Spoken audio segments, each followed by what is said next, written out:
to Healthy Perspectives with Jeremiah, a podcast that brings you current social and cultural issues through a clinical lens.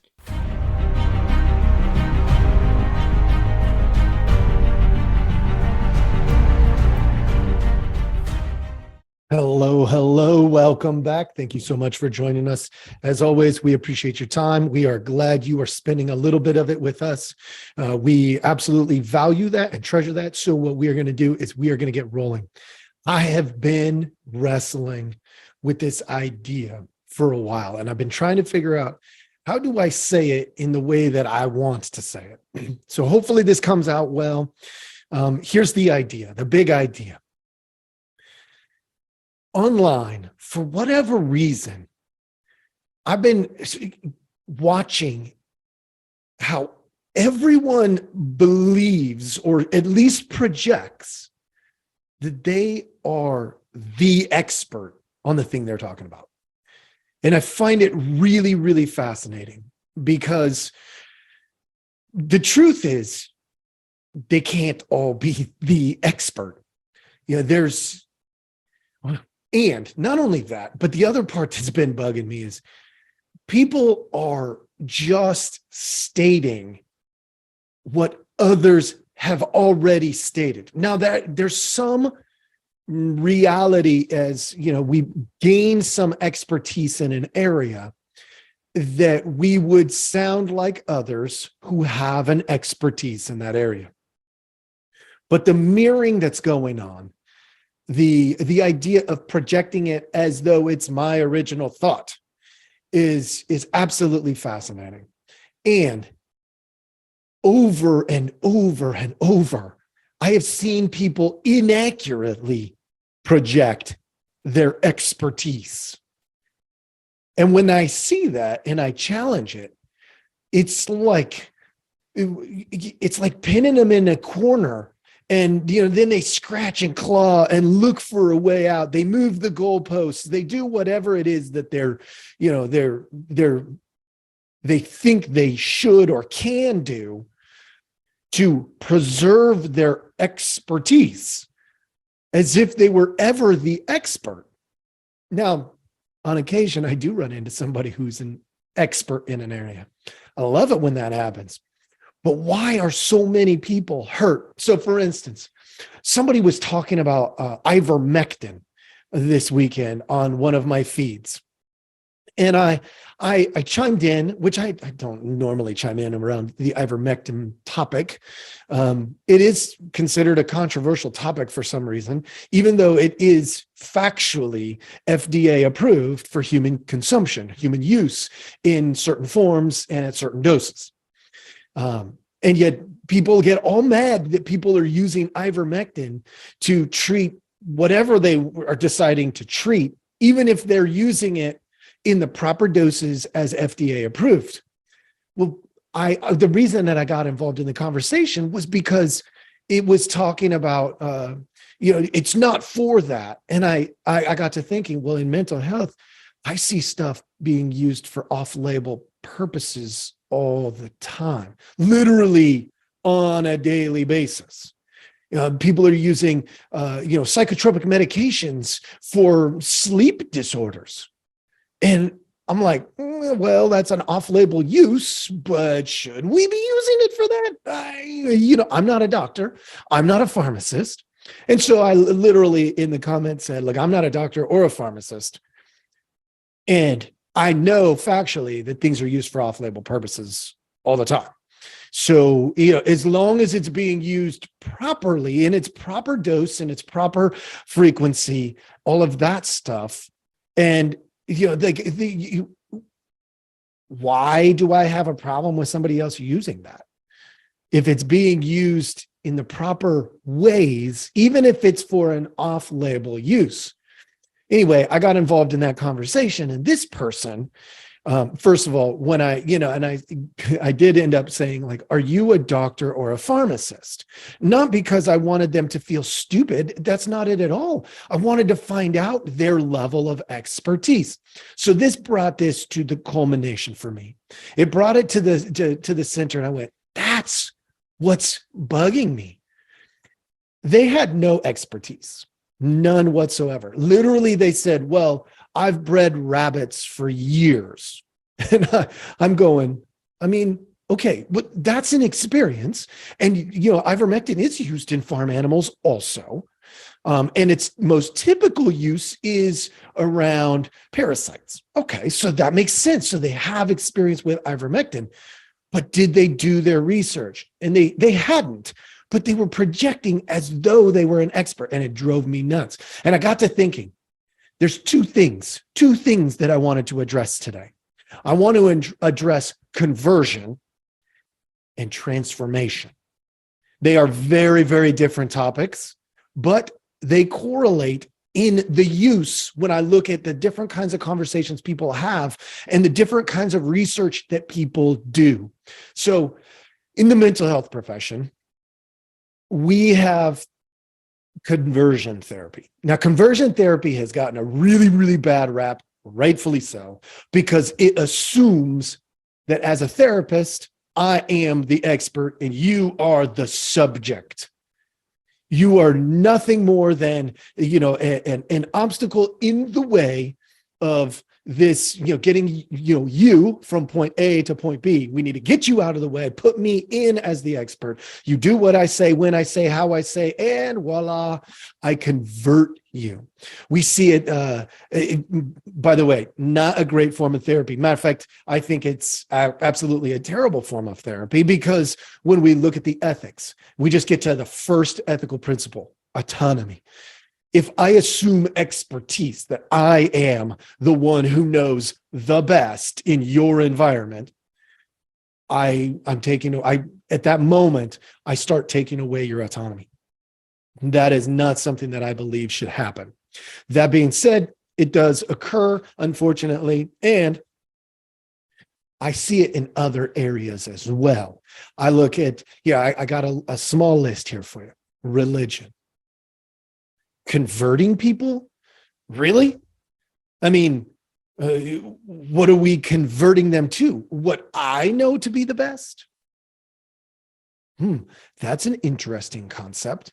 Let's say I'm right. And I believe in the Lord and Savior, Jesus Christ. And I'm right. Okay.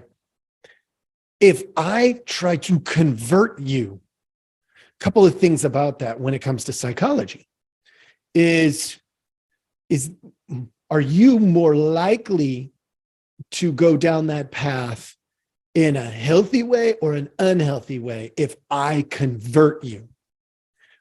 In all reality, it's an unhealthy path. More likely to be unhealthy than healthy, probably. Why? Because you're doing it for me. You're not doing it for you. And that's a problem with conversion. Okay. Excuse me.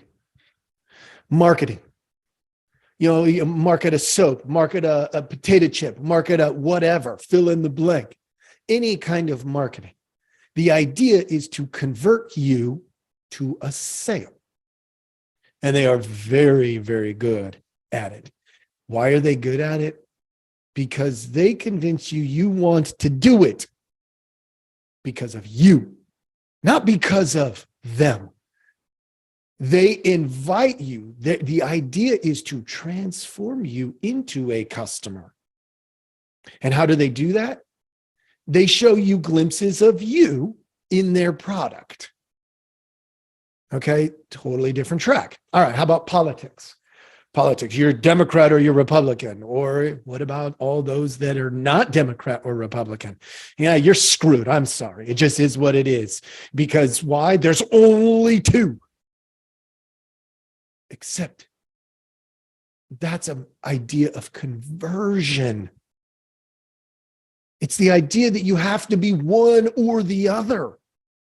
And that is false. But they're trying to convert you constantly. They assume their way is the right way, or at least better than the other way.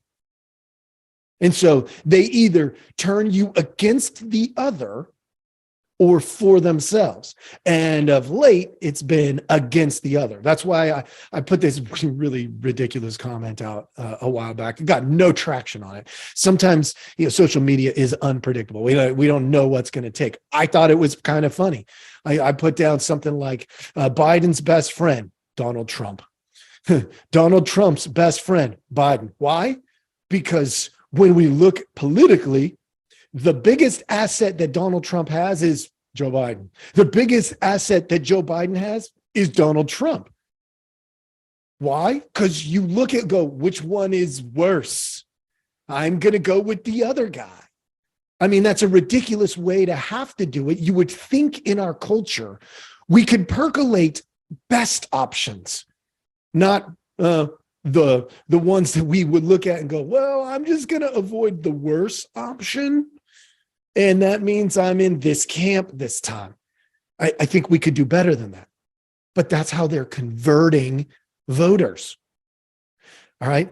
Conversion is a problem. It's a problem. And if you don't see that, please take a look at your posts, take a look at others' posts, and look for where you assumed expertise in an area where you truly do not have expertise. And I will bet there's a lot of them.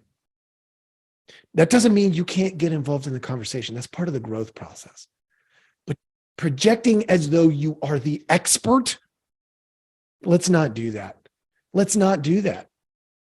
The concept of conversion is to change others for either my benefit or what I believe to be the right thing.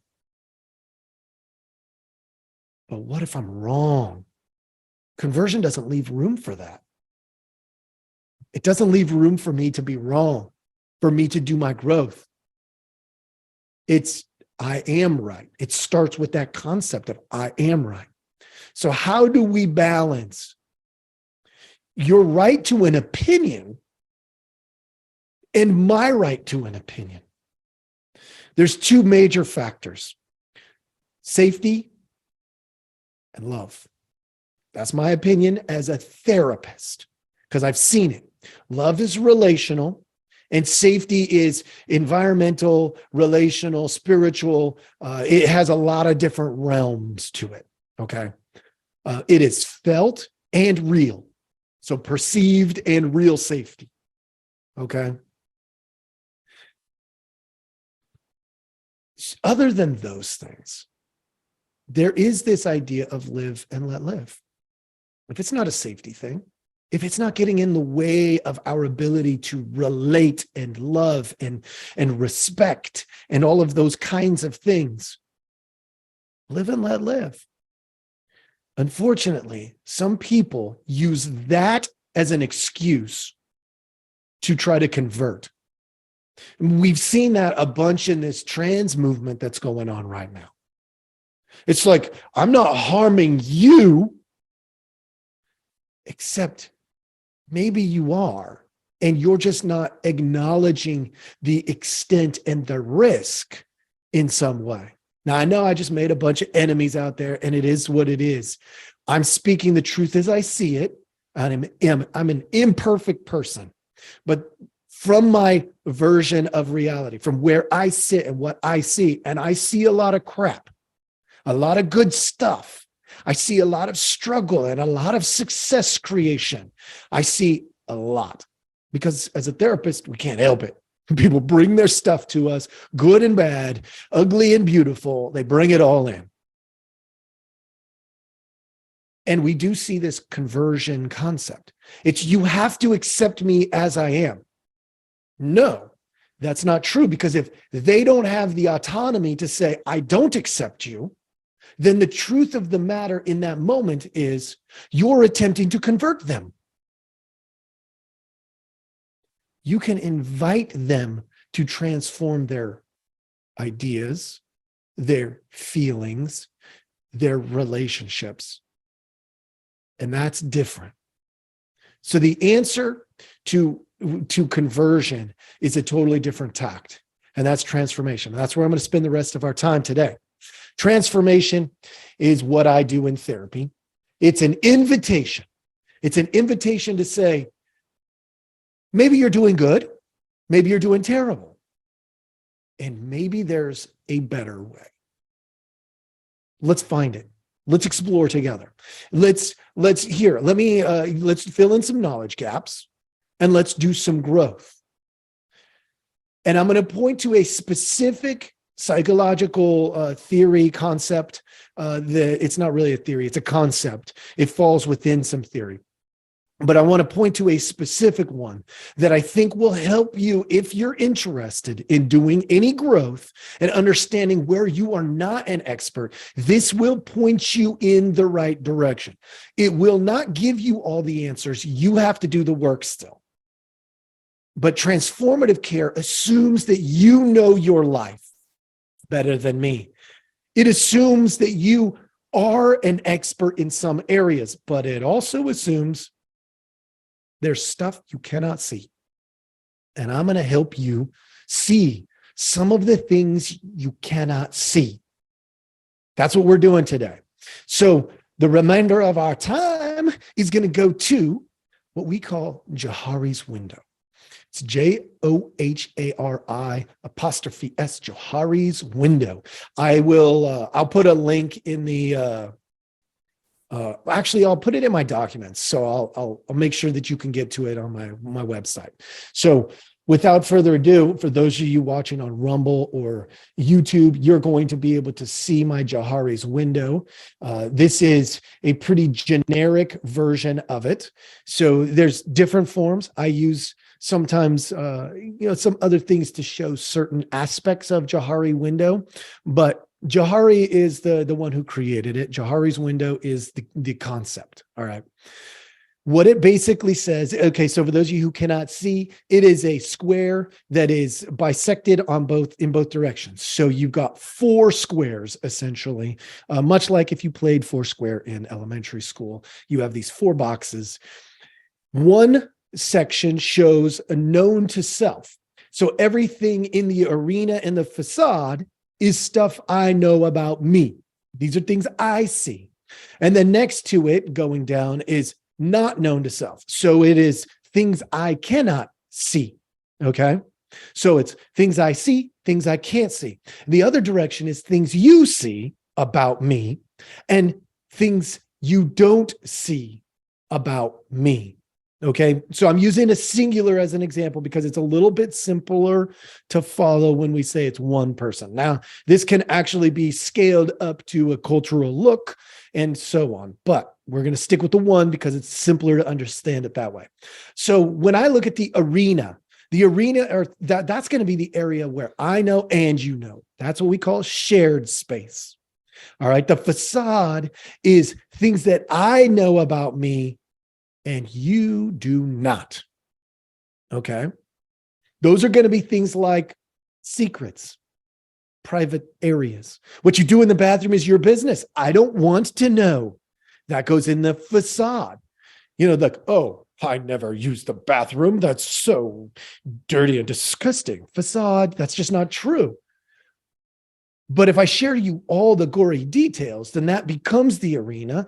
And socially, that's a little bit odd. So we keep it in the facade or the secret box or the private box. Now, privacy and secrets are a totally different one. I've done podcasts on that in the past.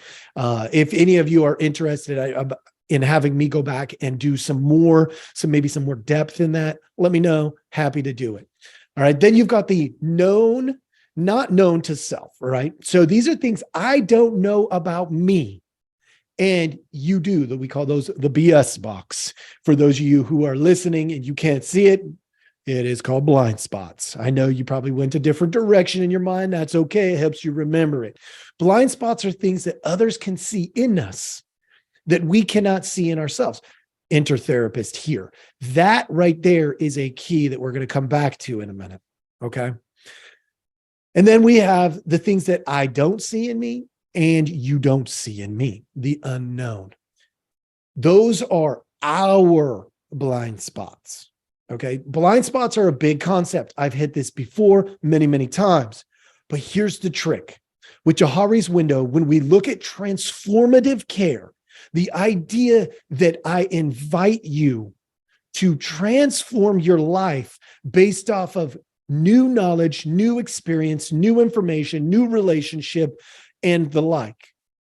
The invitation that's there is designed to expand the arena, reduce the secrets, not the privacy. There's always going to be a little bit of unknown, and that's natural. But we want to reduce the secrets so that we can reduce the blind spots and, to a degree, some of the unknown. So how do we do that? When I invite people to transform, one of the things that I do is, one, I got to create safety first.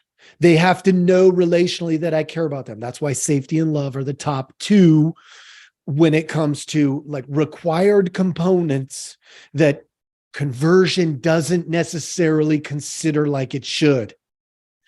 In transformation, we consider those completely.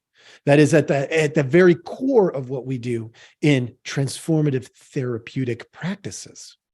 When I am working with somebody to transform their own life, I invite them in.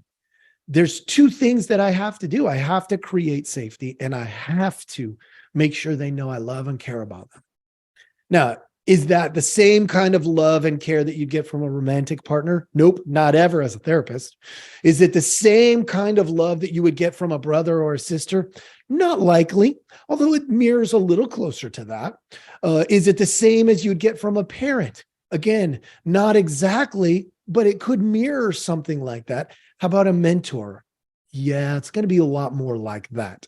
It's somebody that you can look to and say, that's why when you search for a therapist, you really should find somebody who's, I don't know, a quality human being who may not see the world like you do, but they they create safety.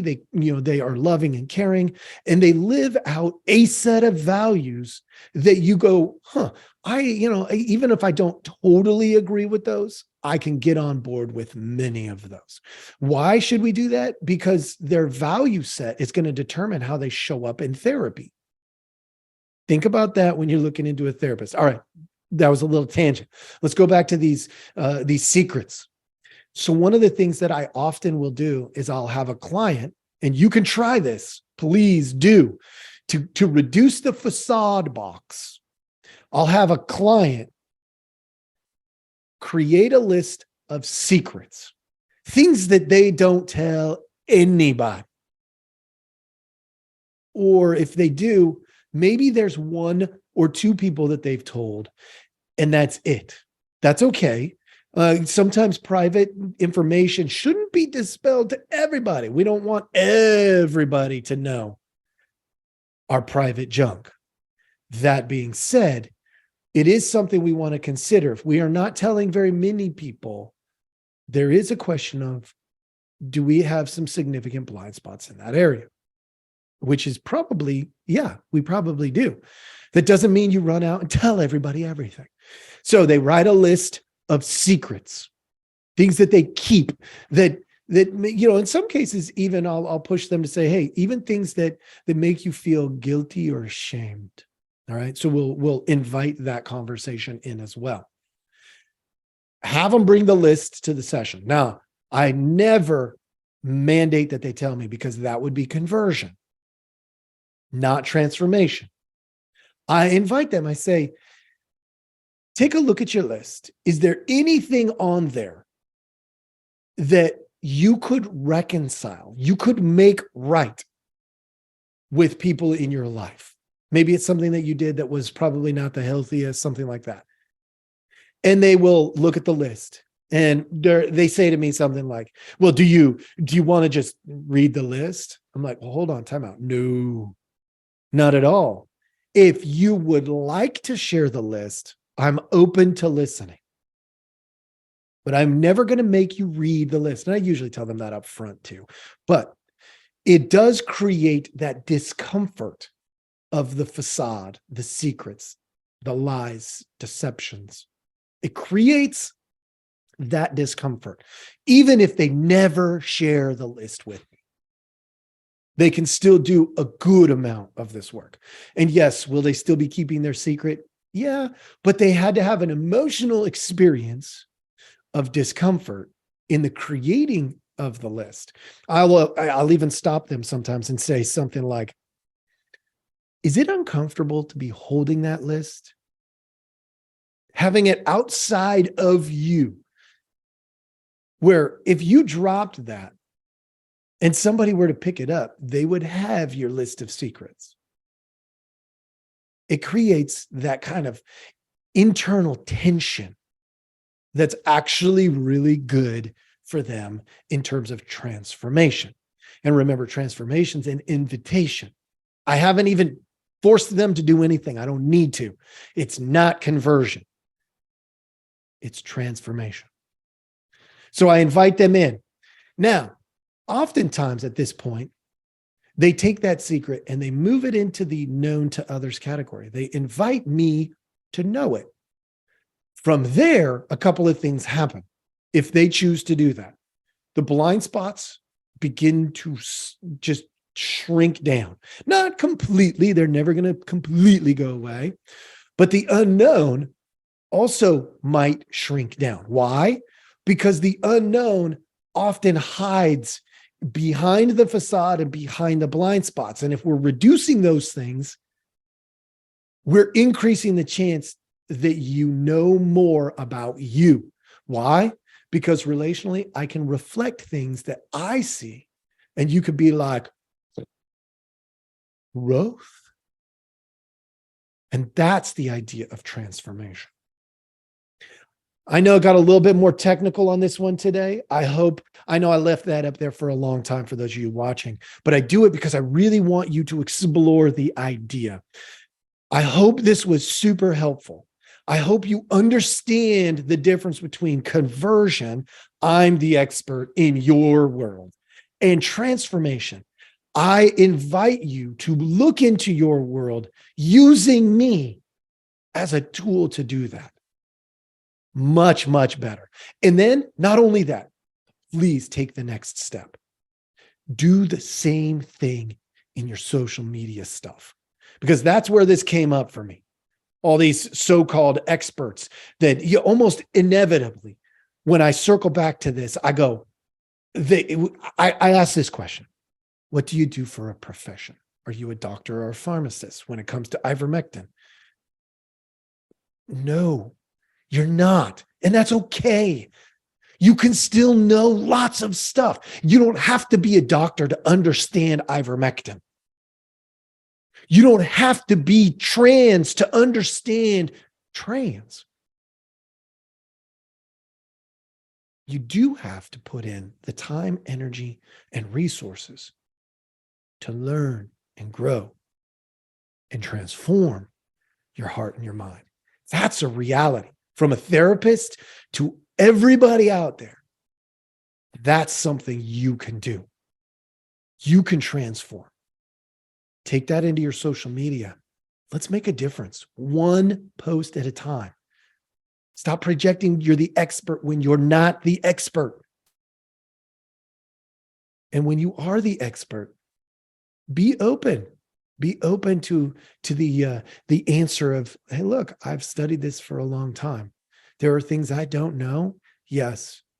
And there are a lot of things that I do know. And this is one of them. Thank you so much for joining us. Have a great day.